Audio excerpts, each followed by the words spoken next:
Einen wunderschönen guten Mittag. Ich freue mich, dass Sie hoffentlich wieder da sind und dass wir mit dem weiteren Programm des heutigen Tages weitermachen können. Ja, der nächste Vortrag, der übrigens in englischer Sprache stattfinden wird, freut mich ganz besonders. Es geht um ein hochspannendes Thema. Es geht nämlich um das Thema Program Management mit MSP. Ich bin ganz ehrlich, das Thema Programmmanagement, wir hatten gerade eine kleine Rückkopplung hier. Das Thema Programmmanagement hat mir persönlich, gerade im Projektmanagement, methodisch sehr, sehr viel gebracht. Denn die Zusammenhänge zu verstehen, was läuft denn um die vielen oder um viele Projekte letztendlich drumherum, auch auf mehr strategischer Ebene. Gerade Programmmanagement mit seinen Facetten, mit seinen Bestandteilen liefert dort sehr, sehr viele Erklärungen und vor allem auch sehr gute Werkzeuge, um auf der einen Seite das Verständnis des Ganzen überhaupt erstmal herzustellen und das Ganze dann auch etwas besser steuern zu können. Ja, bevor ich zu John übergebe, 2, 3 Worte nochmal. Wir sprechen natürlich über Trainings. Ne? Wir sind ein Trainingsunternehmen. Daher auch für diejenigen, die Interesse haben, sich MSP im Detail anzuschauen. Wir sprechen übrigens gerade von der neuesten Version von MSP, über die John uns jetzt berichten wird. Und auch das werden wir demnächst im Portfolio aufnehmen, in unser Portfolio aufnehmen als eigenes Training. Und was hier auch schon eine gute Möglichkeit ist, morgen werden wir in Head-to-Head-Talk von Catherine Newman auch etwas über die neue Zertifizierungslinie ProPath von Axelos erfahren. Insofern, MSP wird davon ein sehr wichtiger Bestandteil sein. Deshalb hier schon mal ein kleiner Hinweis zu dem, was morgen stattfindet. So, wir wollen noch kurz zurückgehen hier. So, that means we can switch over and hand everything over to John Edmonds. John is PPM Portfolio Manager. He is an expert when it's about PPM products. And so, John, it's your stage. Tell us something about MSP. And now you should be the moderator and should be able to start your presentation. Perfect. Isn't that great?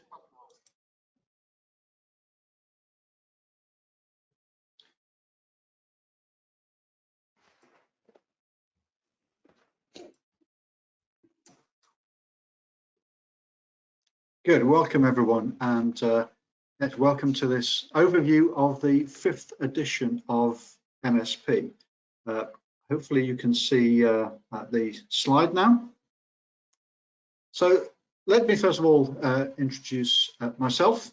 As you just heard, I'm the product development manager for the PPM products within Axelos.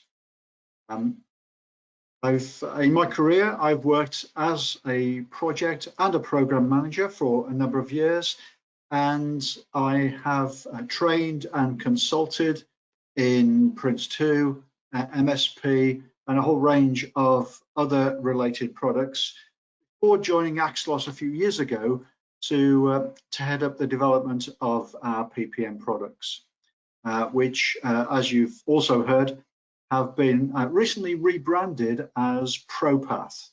And so MSP forms an important part of ProPath because it is something that is central to more than one of the schemes there. So this makes it a really interesting product to train in and to become certified in.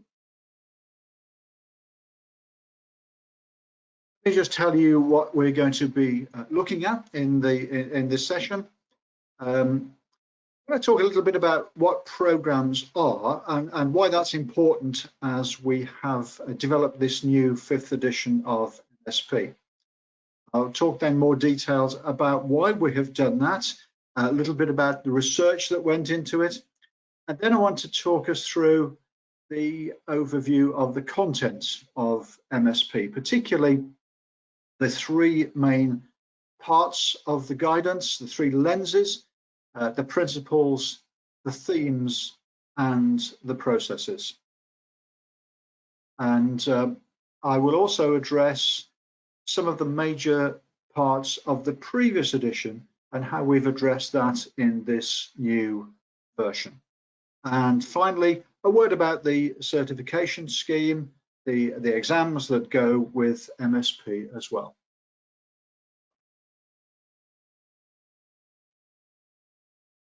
Just to put Axelos in context, Axelos is an organization that was founded some 8 years ago and was set up as a joint venture between Capita PLC and the UK's government Cabinet Office, who were previously the owners of the copyright of MSP and Prince2 and ITIL, and that's what Axelos was formed for, to take those over. We have seen over 1 million practitioners in over 150 countries of the various guidance and certifications. And since Axelos was formed, we have seen the launch of Prince2 Agile, how to run agile projects using a Prince2 framework. We've had the updated version of Prince2 in 2017. We created a guidance called Agile Shift in 2018, which is a view of how organizations in a wider sense can develop their agility in the way that they respond to current challenges. And recently, in 2019, we saw ITIL 4 being launched at the foundation, and since then, a lot of the further qualifications related to that. And just at the end of last year, the 5th edition of MSP was launched.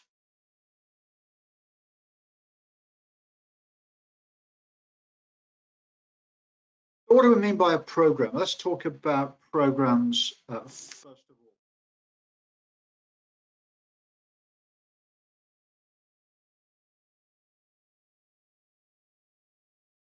A program is a temporary structure.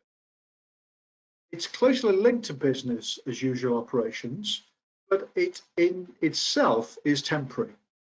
Yet it may last for many years. So a program is quite a serious undertaking. One of the aspects of program management is that programs lead multiple projects that are interrelated. And there's other work that may be not being carried out as part of a project that together forms this thing that we call. And also it's worth stating at this point that there are many modes of projects that programs might deliver. Agile projects, non-agile, more traditional linear projects. A good program is able to encompass all of those different types of projects. Programs progressively achieve outcomes of benefit. Now, this is a key element of programs, that we focus on delivering outcomes that are beneficial to the investing organizations. And those outcomes are achieved progressively over the life cycle of a program. Well, they're not all just achieved at the end of a program, but they will be gathering pace as we go through the program.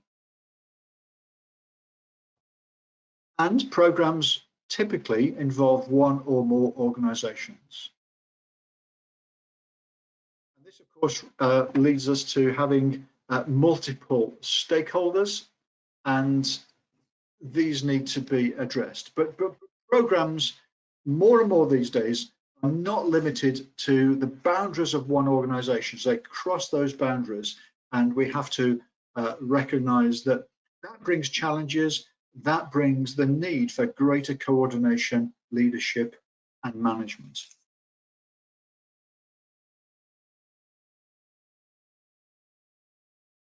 But why do organizations invest in programs? There are many reasons. More and more these days, we are seeing disruption to the way different markets and different sectors operate. We're seeing new trends, emergent technologies. More recently, with things like the global pandemic, we are seeing disruptions that were just not anticipated. Programs might be there to build physical infrastructure, new ports, new transport systems, something major of that type. There may be policy changes in different countries. There may be expectations of societal change that we need to address. Using scarce resources as efficiently as we can. And so, as we began to look at this edition of MSP, we looked at considering 4 typical reasons. There are many other reasons, there are many types of program, but what we wanted to express were 4 typical reasons as we were writing the guidance. And as you can see here, the typical reasons are expressed in the guide, and then we have developed 4 fictional but realistic scenarios that use these 4 reasons. So we have one for effective delivery, we have one for innovation and growth, etc. These 4 scenarios run through the guide and illustrate how MSP can be tailored and applied to achieve some very different organizational objectives. Of course, programs face a number of challenges, and as we were putting this guidance together, we were looking at some typical program challenges and thinking about how we might address those. And some of these will be very familiar. Unclear decision making, for example, insufficient support from the key decision makers in an organization, not being able to sustain the focus on outcomes and on benefits, not having a clear vision and not making that well-defined, communicated, or maintained, unrealistic expectations, not engaging stakeholders. The list goes on and on. And so what MSP is attempting to do is to provide a framework that addresses these challenges and gives leaders, program managers, business change managers, anyone involved in the program, the tools to deliver successful programs. Now, so let's take a dive into what's in the 5th edition of MSP. First, let me just talk about the background to it. We carried out some extensive research over a number of years to look at what was going on in the market for program management. And what was clear was that there was a need for program management to evolve. Things have changed since the very first edition of MSP back in 1999. The world is a different place. The world is a more fast-moving and unpredictable place. One of the things our research found as well was that there was clear uncertainty about what is meant by a program and why people should invest in program management. The language around that was very confused, and by looking at a number of different instances, we saw real confusion between what's a program, what's a project, what's a portfolio. And so we wanted to make sure that we addressed that, but addressed it in a way that was flexible. We also wanted to create something that's fit for purpose, both now and for some years to come. We wanted to almost future-proof this for as long as we possibly could. We wanted to challenge every aspect of the old version of MSP to make sure that it contributes to the program management market of today. And we wanted to be able to guide the work that people do to define outcomes of benefit, to deliver benefits to organizations and to society. So this edition provides a greater focus on justifying the investment both in financial and non-financial terms, and then being able to deliver the benefits incrementally, making sure that there is a return on the investment in practice. We set out some design principles as well to make sure that we would be delivering on what we were promising, ensuring that MSP remains adaptable and flexible. One of the important things of MSP has always been its flexibility. It can be used in all sorts of situations. We wanted to ensure that that remained the case and even make it more adaptable and more flexible. We wanted the guidance to be available for a wide range of investments. Lots of things benefit from a program management approach. So we wanted to make that clear as we're going. We didn't want to replicate any guidance that's already provided in any of our other methods or frameworks. For example, in PRINCE2's approach to project management, there is clear guidance on how to set up and manage risks at the project. Now, we wanted to extend that, but not just repeat what was in PRINCE2.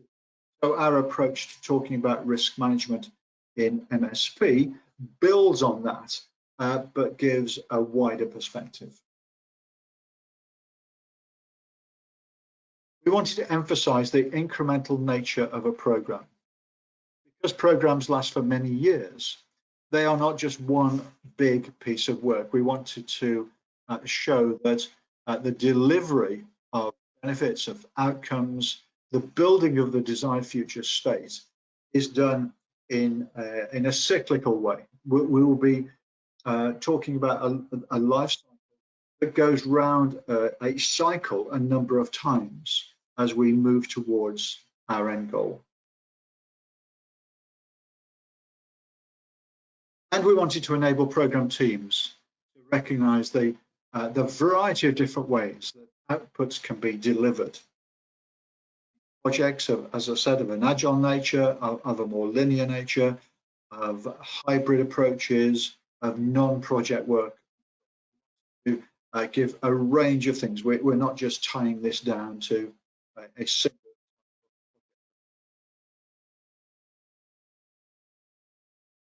So we have built a framework based on 3 lenses: principles, themes, and processes.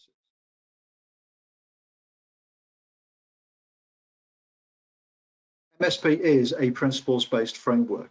It is built on 7 principles, and these express the things that are, if you like, the foundation for good. The themes address essential governance and controls that we will need to put in place. And then the processes set out this incremental life cycle, flexible and adaptable, and yet allows progression in an orderly way with clear decision points, clear decision criteria to enable us to move on to the next phase, the next tranche of the program.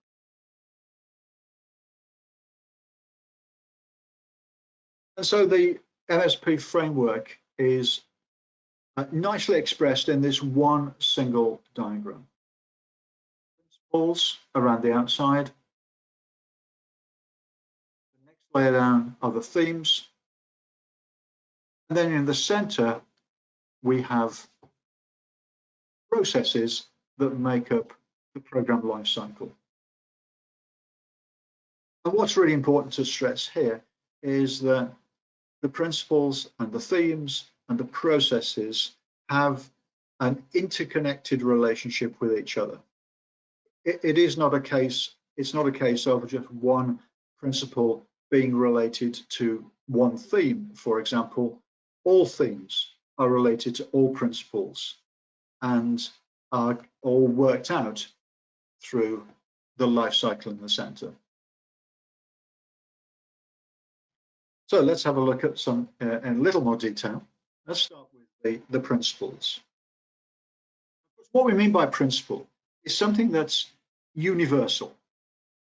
Each of the principles applies to any program that we are going to design and deliver using MSP. The principles are self-validating. They have been proven to work in practice over many years, over many different types of programs. And they are empowering.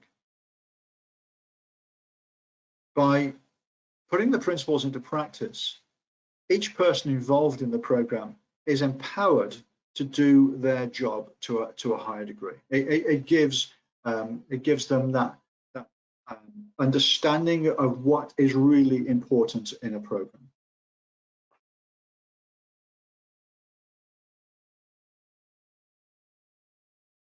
As we said, we have 7 principles. They are guiding obligations. That's another way of expressing them. We will continually look to them. We continually require their sort of guidance throughout the whole program. In chapter 2 of the guide, it sets out each of these principles, which you can see around the outside of the diagram there. Things like aligning with priorities, dealing with ambiguity, realizing measurable benefits, and so on. And also in the chapter that expresses these principles, we explain how each theme relates to each principle. There's a cross-referencing across the guide, which is strengthened in this edition. The theme chapters also themselves show the key relationships between the principle and the theme. So that's again a further cross-referencing that we see there.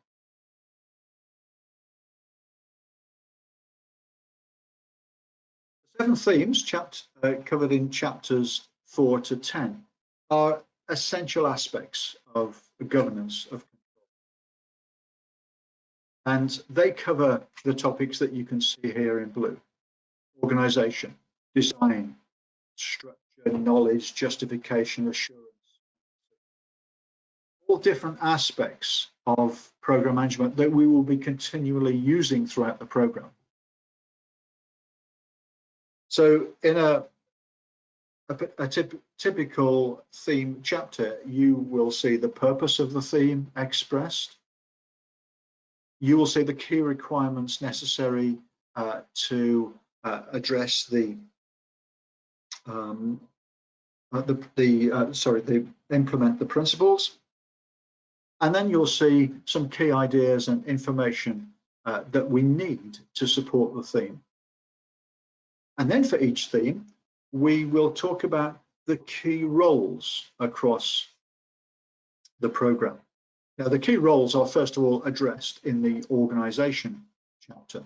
So this is where we see the roles that have been understood in program management for a number of years. So we address things like the senior responsible owner, the program manager, the business change manager, the program office, and how that is designed. So those roles, plus some additional roles, are addressed in that chapter. They will follow a guidance that has been in place for many years, but that has now been brought up to date with a focus on an organization structure that's fit for purpose in today's programs.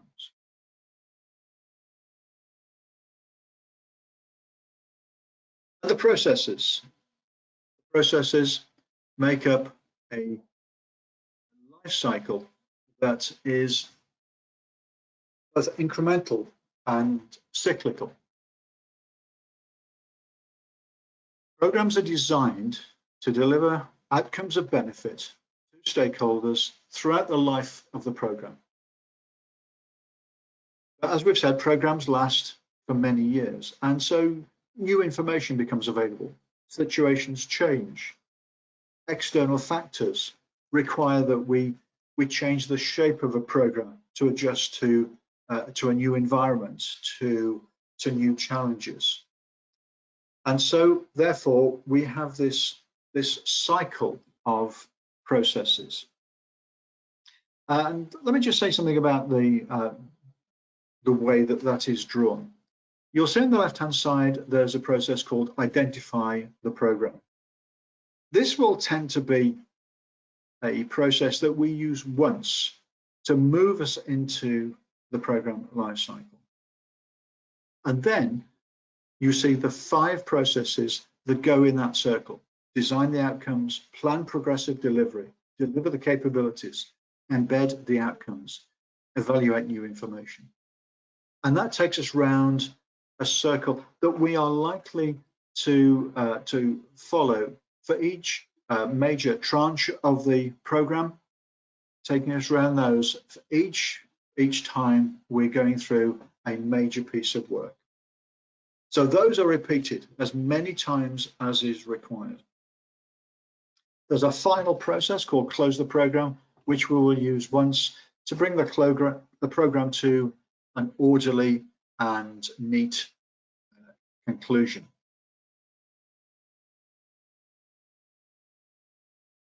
Within each of the processes, we have a structured set of activities. We express the inputs and outputs that are needed to achieve the objectives of that process. And we have a chart of responsibility, accountabilities, consulted and informed, the RACI chart for each activity. And we do a cross-referencing as well to show how each theme fits into each process.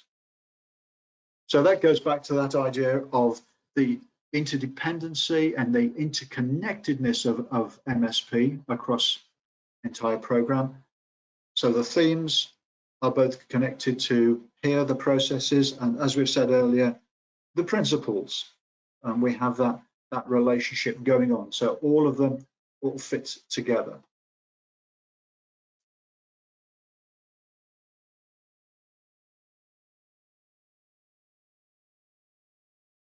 We have kept additional information to a useful minimum here. We have a glossary that addresses any terms, any phrases, any words that have a specific meaning in program management. We have one single appendix now, and that is looking at program information. And in program information, we deliberately took a light touch approach. We want practitioners to be able to enhance and tailor their use of documentation in a program. So we have reduced the set of program information that we have addressed here, and we would expect people to take that as their base set, and then to develop that further in a way that suits the needs of their particular program. Each of the documents can be extended further. Some documents have the potential for further documents to develop from them as well. But keeping that really quite to a minimum, so we don't have an overload of documentation which no one is using.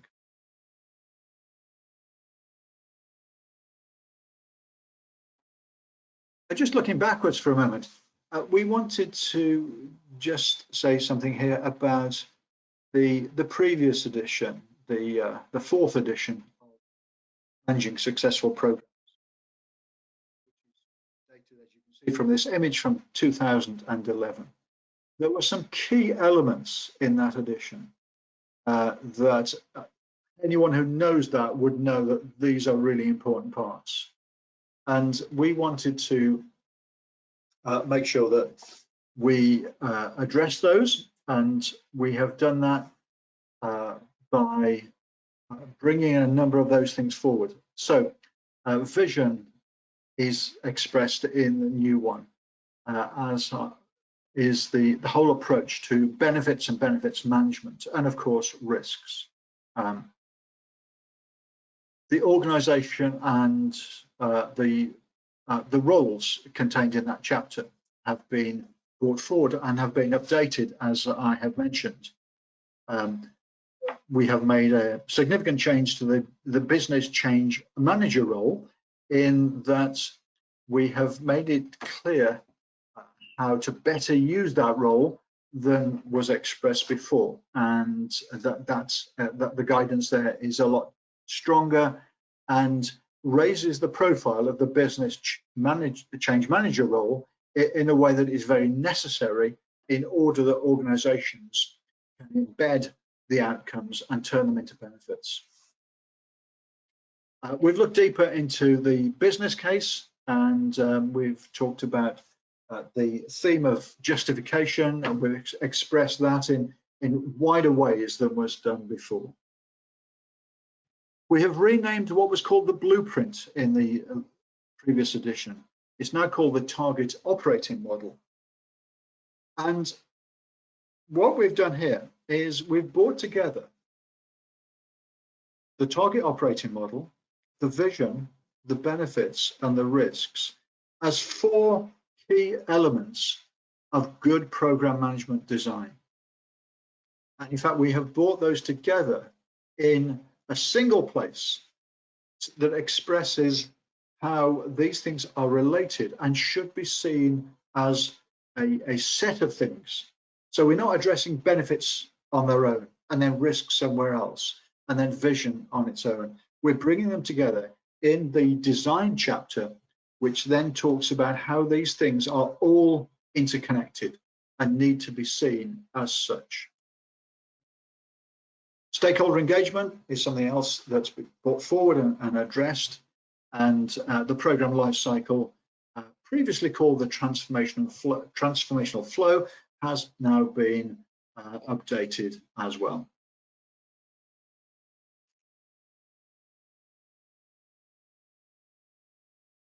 If you get a copy of the MSP 5th edition, you'll see that at the back of the book, there is a fold-out summary that looks a little like this. It's a 3-page fold-out which addresses the program lifecycle, primarily there with expression of the purpose and the activities of each of the processes together in this one large diagram here.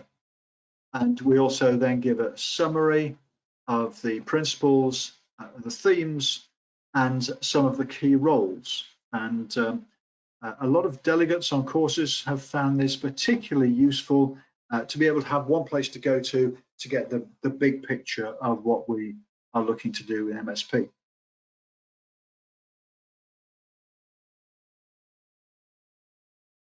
Okay, so having a quick run through the updates, the contents there, let me just say something about the certification and exams that go with this.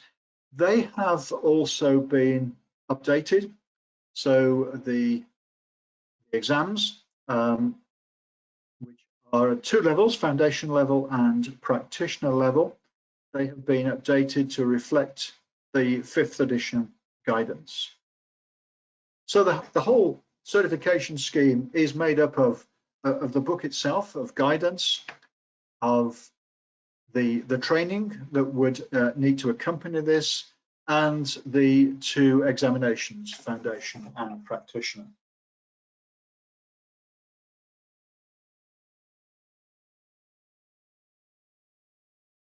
Foundation remains a closed book 1-hour exam, multiple choice questions in which delegates are asked to recall or define or describe or explain certain things. So that is a similar style to what had gone before, with updated practitioner exam, which takes us onto a higher level of testing. This is an open book exam in which you are allowed to use the MSP guidance. It's a 2.5-hour exam, and it is based on a small scenario with more complex type of multiple choice questions. And this takes us on to the application of MSP, being able to assess a situation and analyze it and apply appropriately the guidance to a series of questions.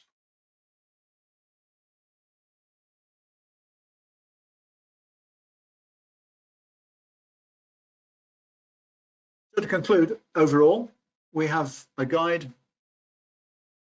let me just read this, that makes the essential elements of a program very clear, yet allows any organization the scope to tailor MSP to their needs, to their requirements. I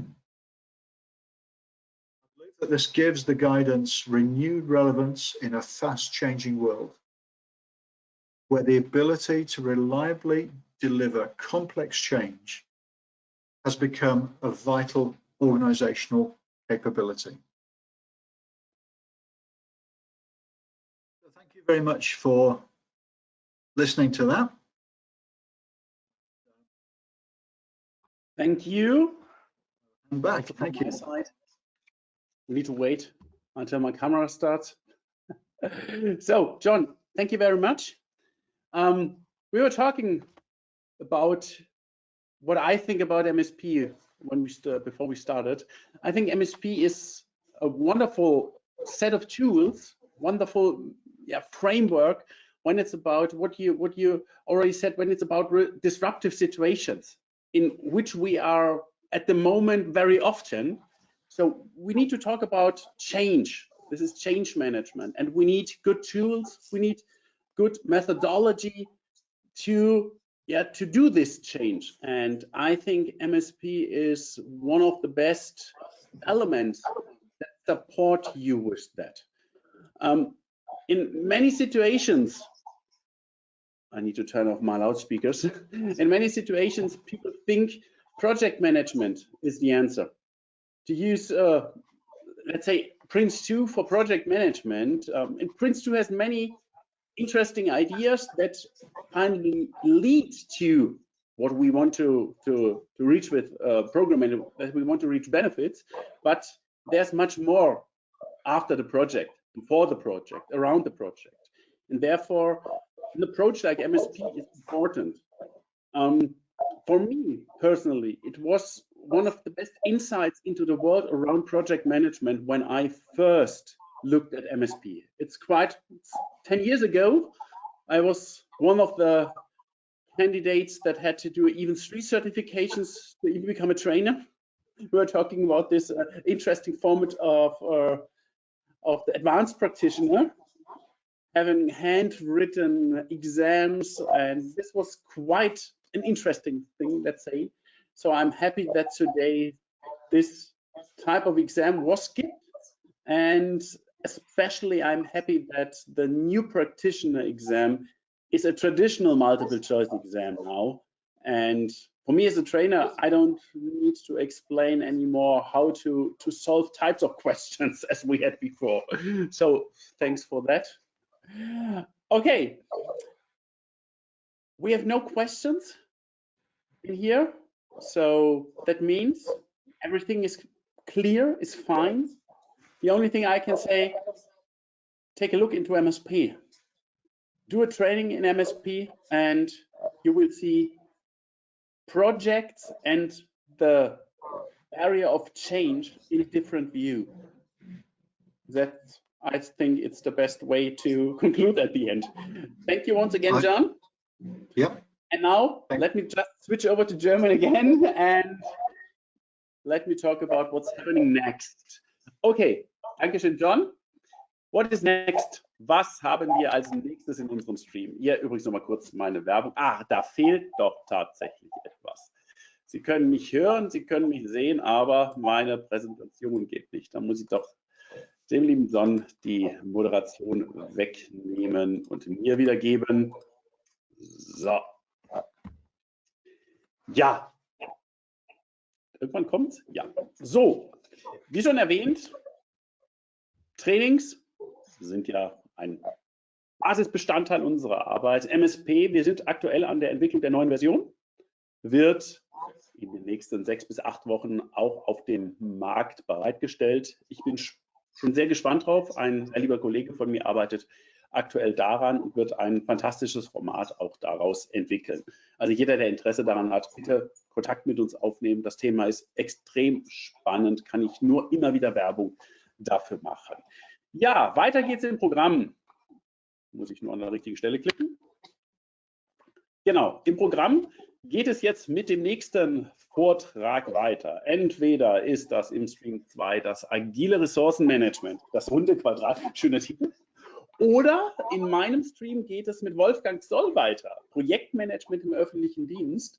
Was dabei übrigens ganz spannend ist, ich habe Wolfgang Zoll im Rahmen einer Programmmanagement-Schulung auf Basis von MSP vor vielen, vielen Jahren kennengelernt. Insofern an sich für mich persönlich eine ganz gute Überleitung. Wolfgang ist auch sehr stark im Programmmanagement engagiert. Für viele vielleicht kaum zu glauben, im öffentlichen Bereich wird sehr, sehr viel auch aktives, methodisches Programmmanagement betrieben. Heute Vortrag wird über das Projektmanagement sein, aber nichtsdestotrotz möchte ich gerne auch für diesen Vortrag als nächstes werben. In dem Sinne, John, once again, thank you very much. Thank you. My pleasure. Have a nice day. Thank you. Goodbye. Goodbye. Enjoy the rest of the conference. Thank you. Thanks. Bye-bye. Bye-bye.